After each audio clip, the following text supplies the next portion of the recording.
No matter where you go, remember the road that will lead you home.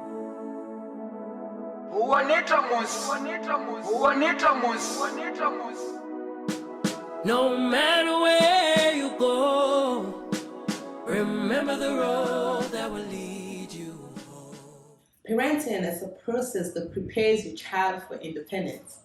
But as we all know, there is no one-size-fits-all approach. You already know what to do. Hit the like and subscribe button.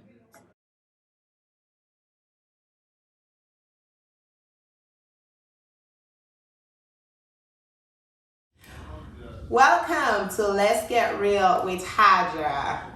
And happy Mother's Day to all the beautiful women out there that are doing an awesome job. So today, in honor of Mother's Day, my special guest is a mother, a wife, an educator, and a diplomat. She will be exploring the topic of how to raise successful kids in America as an African. Please help me welcome Mrs. Remy Samu. Thank you.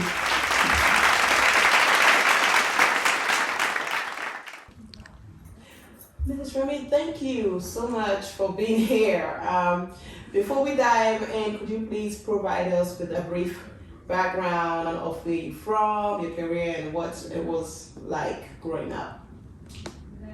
Well, I'm from Sierra Leone, and I spent my whole life, in Sierra Leone. I went to school there, went to high school, university, and started working, and then traveled abroad for graduate education. Growing up is completely different from what it is right now, as you can imagine, because I remember fully we were the generation that were quite young at the end of the colonial period. Yes, I remember that very well. Because when Sierra Leone got independence, I was quite aware. Wow. What was going on, the change, the physical changing of power and authority from Britain onto Sierra Leone. Wow. Of course, we all had so much hope, and we were all happy that, okay, we are free, things were going to get much, much, much better. I remember that. Then I remember the first, second Prime Minister. They were brothers. Oh, wow. Yes, the first Sir Milton, then Sir Albert Magai. Then I remember how the country was. It was completely different from what it is now. First of all, the population was about 2 million in the whole country. Now it's about 7 million. What? Yes, so that is quite a difference. Yeah. The educational system was different. Then I would say, compared to now, things were much, much better. Well, they had less people to care for. The health care was excellent. Education was excellent. Wow. Yes. And then, of course, all the amenities were there. We had electricity, we had water, and people were far more friendlier. You could travel to any part of the country and without being afraid. And people would accommodate you in their homes when you're traveling up country, even though they don't know you and you don't know them. So life was relatively good. Wow. Yes. You all were the lucky ones. Well, I suppose so. Yes, yes, I suppose so. Thank you so much, Mrs. Remy. So, Ms. Remy, we wanted to explore the topic of raising kids in America. And you were a mother that raised kids in this country. So, what is it like raising kids in America?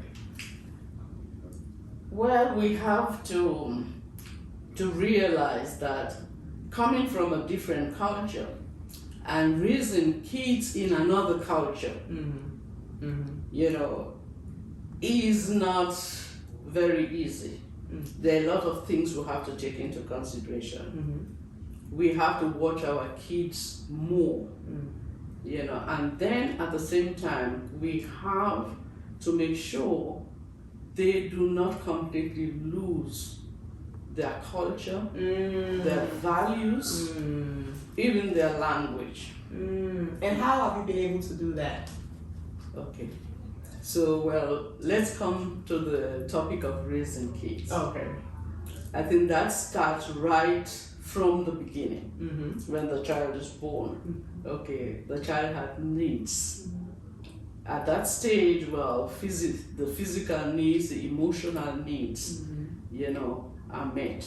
As a mother, you know, that comes almost naturally.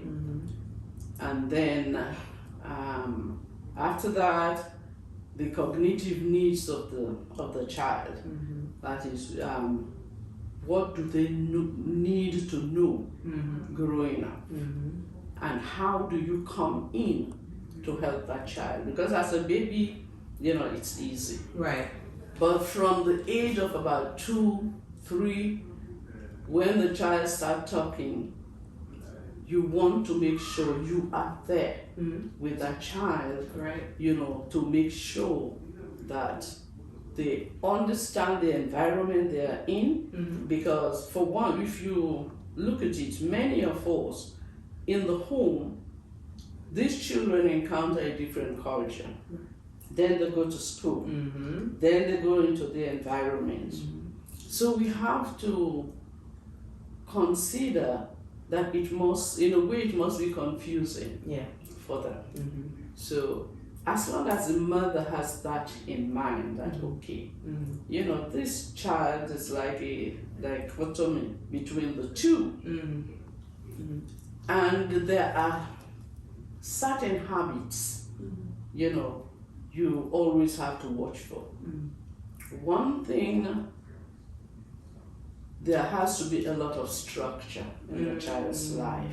When I say structure, I don't mean, you know, military life, Right. but, you know, in a quiet way, you understand, you set the child right, and there are a lot of questions that will be asked, that the child will ask.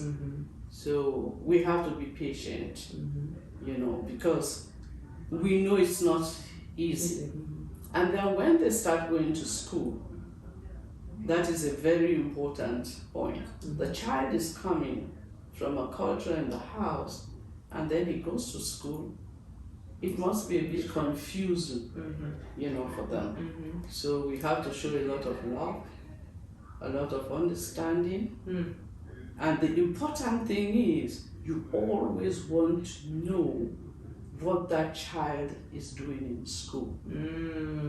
So an important point is you always make the time to talk to the child when they come home, you know, in a fun way. Right. So, how was it in school today? What happened? You know, they start to get involved. Yes, you get involved in what's happening.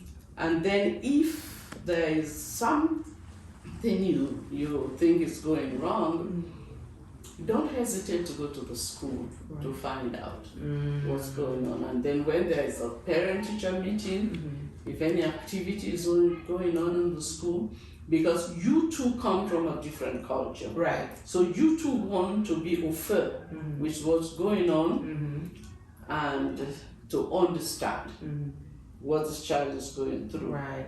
So you make sure you know the teacher, you attend the meetings. So when you come home, you try to help the child For example, as I said, there has to be structure. The child comes home, okay, has a snack or dinner, and then you have to let the child sit down to do homework. And if there's anything in the homework he doesn't understand, and the interesting thing is sometimes even the parents, there are things in the homework that you don't understand, but don't hesitate to call the teacher. Right.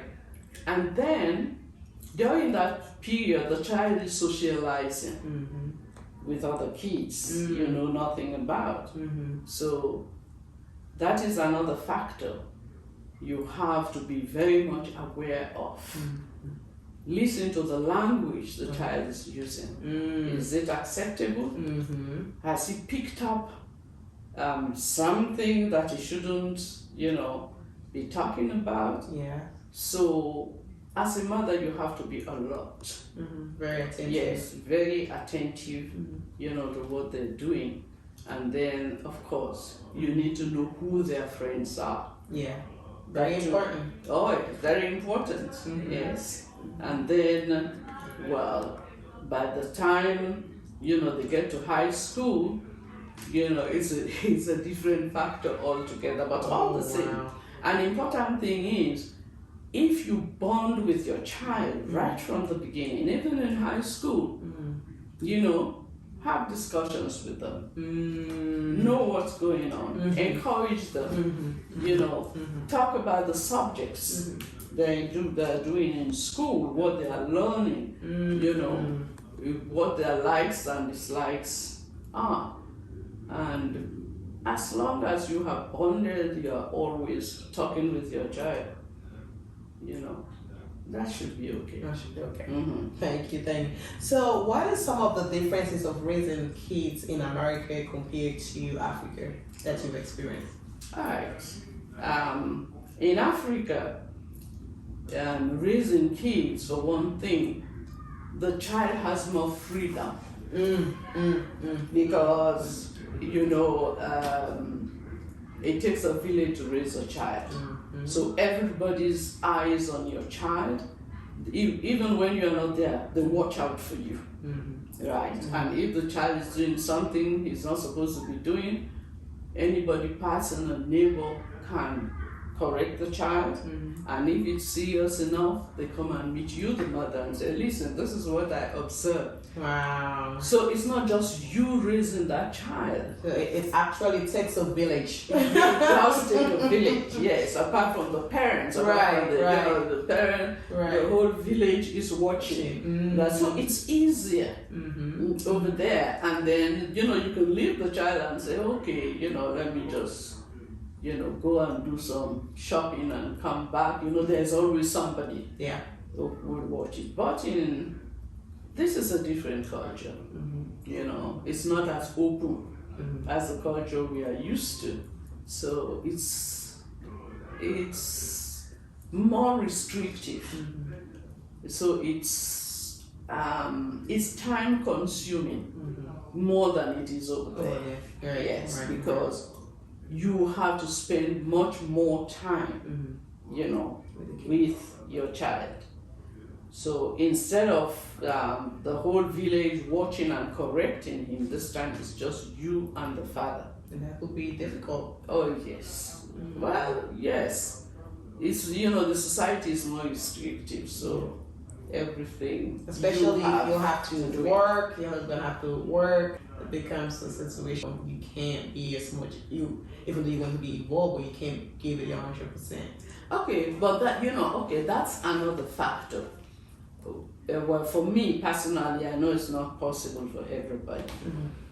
When my kids started growing up, they got to a stage, I had to change my profession. Yes. So I decided, because they are girls, and I know, growing up in this country is not easy. It's not easy for them, it's not easy, for me, because I would be, getting worried. So I had to change my profession. I decided to become a teacher. Mm. And the reason I did that, because as a teacher, when they're in school, I am in school. When they are home, I'm home. That was smart. At the weekend, we are together. If there is any snow day, we are all at home. So it blended in very well. Mm-hmm. You know, their hours and my hours. Of course, I mean, there was a cut in salary, but yeah, I was gonna say, because you made that sacrifice. oh, you have to, yes. Wow, But it was worth it.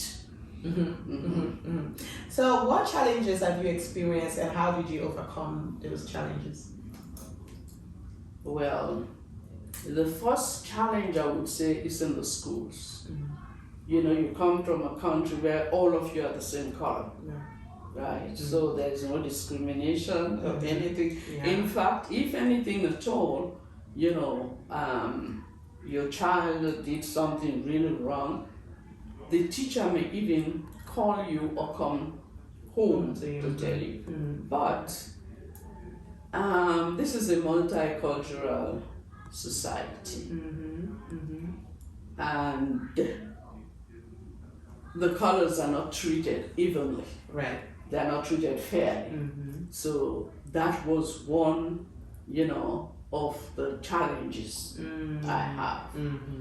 Because if you do not instill into that child that, you know, to boost his self-worth, then, you know, he starts to believe some of the things he reads about, some of the same things he sees on the news, on TV, and even that the teacher tells him.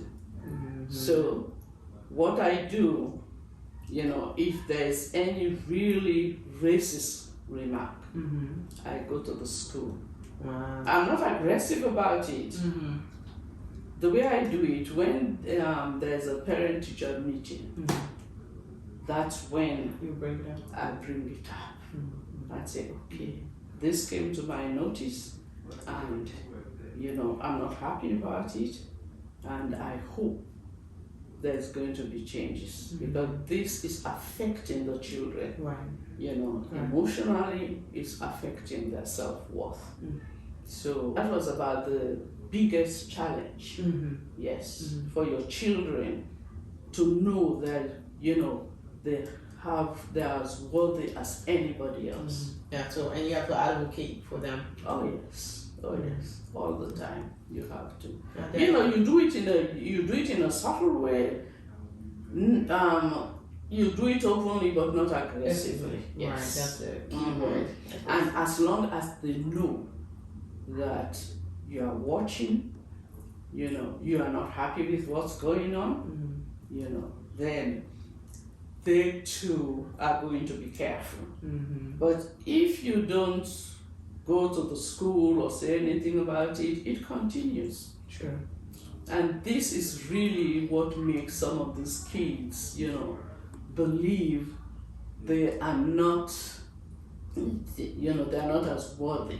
So it kind of diminishes their self-esteem. Oh yes, definitely. Yes, it does. It does. That's very important, you know, advice right there.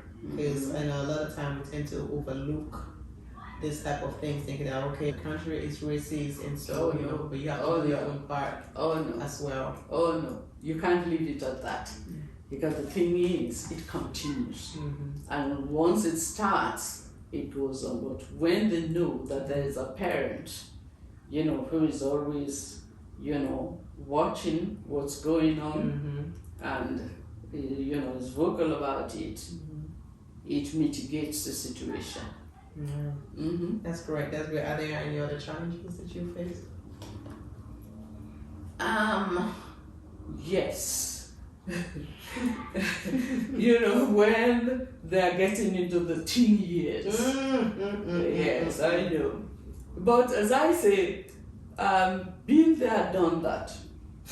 So you know what to watch for. Right. You know, and as I say, once you have bonded earlier on, you talk about it. There are certain things they will not want you to know about. Right, But you know, have to be really, on the outlook, knowing. And then, you talk to them. You tell them about the dangers out there. Of course, they won't listen to you, but it's in a corner of their minds. Right. Yes. Right, So right. that was another real challenge. And then, when they got to the age of 16, we were able to give them cars.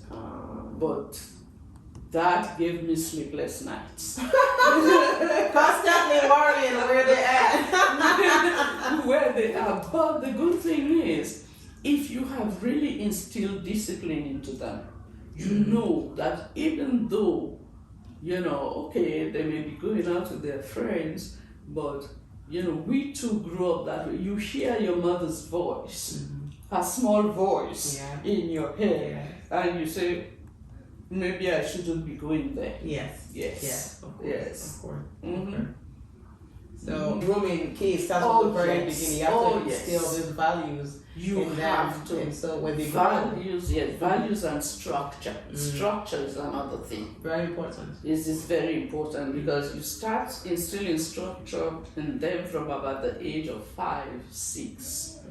They wake up in the morning, you supervise, what they're doing, right on, till they go to bed. And then apart from that, their bedrooms, yes, have to be clean. So they start doing the chores very early. Very early.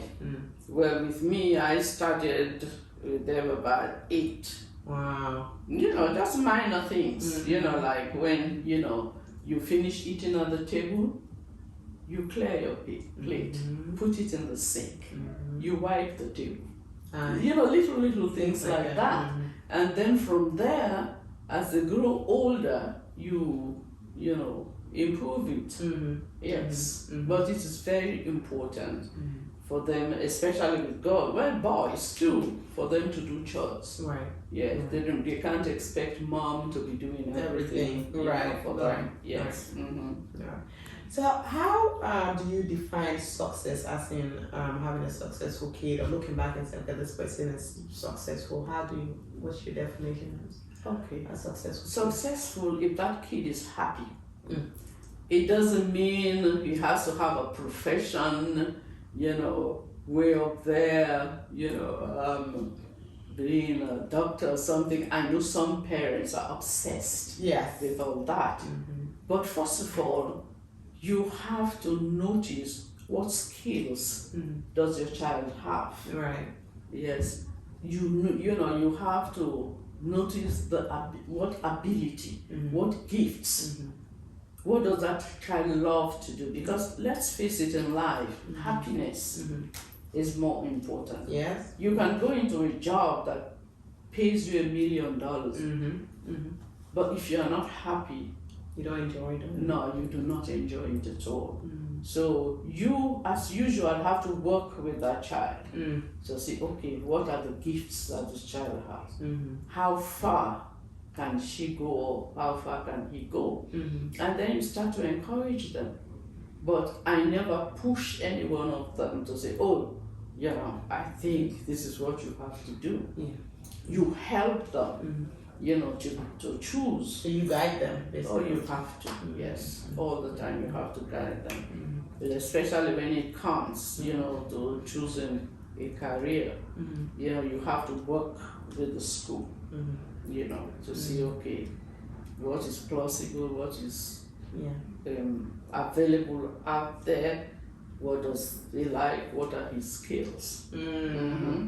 Yeah, so you, as a mother, you are always involved in your child's life. Yeah. And so that's what a successful kid is. As long as they're happy and they grow up to be good citizens. Yes. Yes. And that is good values and morals. Oh yes. Oh yes. All of that, and it's you that instill all that. Well, you plus the school, the church, etc. But you are always at the bottom. Yeah. Yes. So you have to work as a unit. Every aspect has its own important values that it brings to the table. So that's how the child is shaped. It's shaped, but you are the main motivator. Because in school, okay, they're there, say about 7 hours a day, 8 hours a day, but from that child wakes up, it's mom or dad, right? And then when that child is not going to school, like, on holiday time or when school is up, it's you. So you are the main motivator for the child, and at the same time, you are the one who will show love when they fall down and have bruises, physically as well as metaphorically. You care all the way. And the interesting thing is, even when they become adults, you are still a mom. Yeah. Oh, yes. Yeah. You're still guiding them. It doesn't stop. Yes. So, for me, how do you raise children who are grounded when they have access to everything? Well, you have to come in and do the control. Because, well, personally, I don't believe a child should have everything. Because it takes away their motivation, right? Even when you have the money, because you give them everything, then the motivation goes. They have nothing to look forward to. They have nothing to work for. Right. Yes. So I think that too is important. You restrict them from having certain things, not because you are being cruel, but when you give them everything, you spoil them and take away their motivation. Wow, that's deep thoughts right there. Yeah. I mean, so you have to know the things that are good. For example, you buy them games. You have to ask your question: is this game adequate? Is it teaching them anything? Because with games, they teach them certain skills, and at the same time their cognitive abilities too. It teaches them to think. But not all games do that. So you have to pick which one is the better one. Wow. Yeah. And then another thing, again, I found very useful, you have to encourage them to read. Yes, really? I know now it's tablets, it's TV all the time, and you always have to be in the background to know what they're watching. That is important. But reading, I know it sounds old-fashioned or whatever, but reading improves their vocabulary. It improves, their imagination. And in life, you need imagination, especially when they are young. Right. It opens their minds, to a lot of things. So, for me, reading was very important. And when they are much younger, you read them bedtime stories. Yes. That's very important every night, before they go to bed. And of course, they have a bedtime. They don't go beyond that bedtime. So you have to be consistent. Oh yeah, you have to. Yeah, it's part of the structure. They have their bedtime, but that during that bedtime you go and read stories. So that's when they are much younger, of course. So what that does is, it develops their curiosity. Yes, they take an interest in books because they know, okay, there's something in that book that is saying something to me. Right. Yes. Right. Wow, that's an eye-opener. If there's one thing you would recommend parents do, what would that be? You mean for their child? Yes. Pay attention to them. Bond with them. And the bonding starts from a young age. Because you can't bond with a teenager as a mother if you have not bonded when they were little.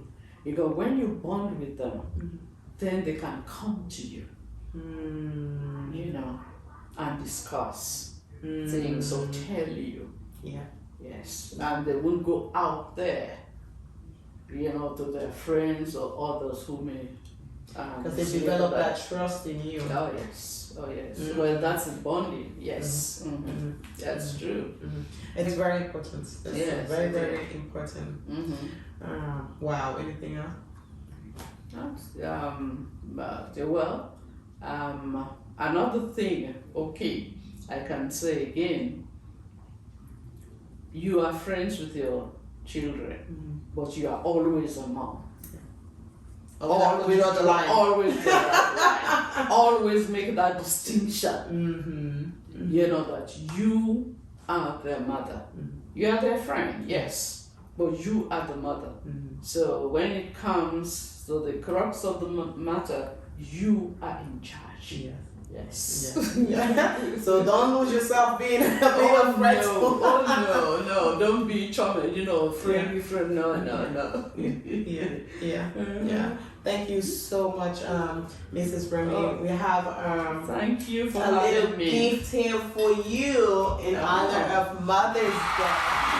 Thank you so much. Thank you. And I dedicate this to all the mothers, all the hard-working mothers, because you know your work never ends. This is I dedicate it to all the Sierra Leonean mothers and all mothers for all the hard work you all do. So remember, there is no one way to raise a child. Do your best, trust yourself, and enjoy the company of the small person in your life. Happy Mother's Day to all the beautiful women out there, but most importantly, my mother. Thank you. Thank you, Mrs. Remy. Thank you so much. Yes, all the hardworking, beautiful mothers. Yeah. I'm crying.